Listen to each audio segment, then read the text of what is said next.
मित्रांनो नमस्कार, पुन्हा एकदा आपले स्वागत आहे. मित्रांनो, राज्य कर्मचाऱ्यांसाठी एक मोठी आनंदाची बातमी. राज्य कर्मचारी पेन्शनधारकांना केंद्राप्रमाणे वाढीव 3% डीएचा लाभ जानेवारी वेतन पेन्शन देयकासोबत मिळणार अशी मोठी आनंदाची बातमी पुढे येत आहे. जाणून घ्या सविस्तर या बातमीच्या व्हिडिओच्या माध्यमातून. त्याकरता मित्रांनो हा व्हिडिओ शेवटपर्यंत पहा. चॅनलला मित्रांनो आपण अजूनपर्यंत सबस्क्राईब केलं नसेल तर नवनवीन अपडेट मिळवण्याकरता आपल्या चॅनलला सबस्क्राईब करा, व्हिडिओला लाईक करा. सोबतच ही मोठी आनंदाची बातमी आपल्या सर्व मित्र व परिवाराला सुद्धा शेअर करायला विसरू नका.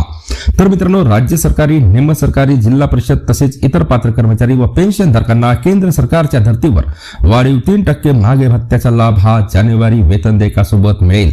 सध्या राज्यांमध्ये निवडणुकांची आचारसंहिता सुरू आहे. सध्या नुकतेच राज्यातील नगर परिषदा व नगरपंचायतीच्या निवडणुकीचा कार्यक्रम पूर्ण झाला असून पुढील महिन्यात महानगरपालिकांचे निवडणूक कार्यक्रम जानेवारी महिन्याच्या 20 जानेवारी पर्यंत राहणार आहे. यामुळे डीएवाढीबाबतचा अधिकृत निर्णय हा जानेवारी अखेरच निर्गमित होईल व जानेवारी पेरील फेब्रुवारी वेतन पेन्शन देयकासोबत डीए वाढ लागू होईल. यामुळे राज्य कर्मचाऱ्यांना डीए वाढी करता प्रतीक्षा करावी लागणार आहे.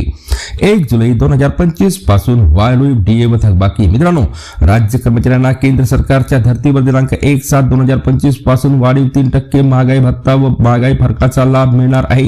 डीए वाढीबाबतच राज्यातील वर्ग 4 कर्मचारी संघटनामार्फत राज्य सरकारला निवेदन पत्र सादर करण्यात आले आहे. त्यामुळे राज्य सरकारमार्फत देखील डीए वाढीच्या प्रस्तावाला निवडणूक कार्यक्रम पूर्ण झाल्यानंतर मंजुरी दिली जाणार आहे. पुन्हा भेटूया नवीन अपडेटसह पुढच्या व्हिडिओमध्ये. धन्यवाद.